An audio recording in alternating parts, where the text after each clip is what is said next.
નમસ્કાર મિત્રો, કે ચેનલમાં આપનું હાર્દિક સ્વાગત છે। હું દિનેશ સિંહ રાઠોડ।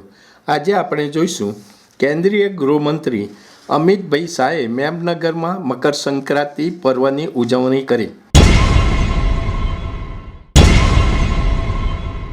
કેન્દ્રીય ગૃહ અને સહકાર મંત્રી અમિતભાઈ શાહે અમદાવાદના મેમનગરમાં આવેલી શાંતિ નિકેતન સોસાયટી ખાતે પ્રજાજનો વચ્ચે મકર સંક્રાંતિ પર્વની ઉજવણી કરી હતી। મુખ્યમંત્રી ભૂપેન્દ્રભાઈ પટેલ પણ મકર સંક્રાંતિ પર્વની આ ઉજવણીમાં કેન્દ્રીય ગૃહમંત્રી સાથે સહભાગી થયા હતા। મકર સંક્રાંતિ પર્વ પ્રસંગે સોસાયટીના સભ્યો દ્વારા શાંતિ નિકેતન સોસાયટીને સરસ રંગબેરંગી પતંગો અને રંગોળીથી સજાવવામાં આવી હતી। સોસાયટીની મહિલાઓ અને બાળાઓએ કેન્દ્રીય ગૃહમંત્રી અમિતભાઈ શાહનું ઉત્સાહપૂર્વક સ્વાગત કર્યું હતું। આ પ્રસંગે ઢોલ નગારા અને સાંસ્કૃતિક નૃત્યો દ્વારા મહાનુભાવોને આવકારવામાં આવ્યા હતા।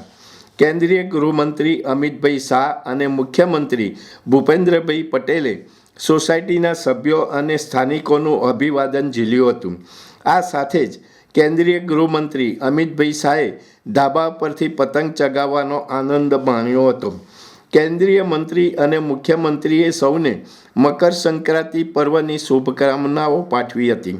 અમદાવાદના mayor Shrimati Pratibhaben Jain, deputy mayor Jatinbhai Patel, standing કમિટીના ચેરમેન દેવાંગભાઈ દાણી, ગુજરાત પ્રદેશ સહકારિતા સેલના અધ્યક્ષ બિપિનભાઈ પટેલ, પૂર્વ standing committee chairman Hiteshbhai Barot, Shanti Niketan સોસાયટીના ચેરમેન કિરીટભાઈ પટેલ, થલતેજ વોર્ડના પૂર્વ પ્રમુખ ચંદુભાઈ પટેલ, સ્થાનિક આગેવાનો, સ્થાનિક કાઉન્સિલરો તથા અમદાવાદ મ્યુનિસિપલ કોર્પોરેશનના હોદ્દેદારો આ પ્રસંગે ઉપસ્થિત રહ્યા હતા।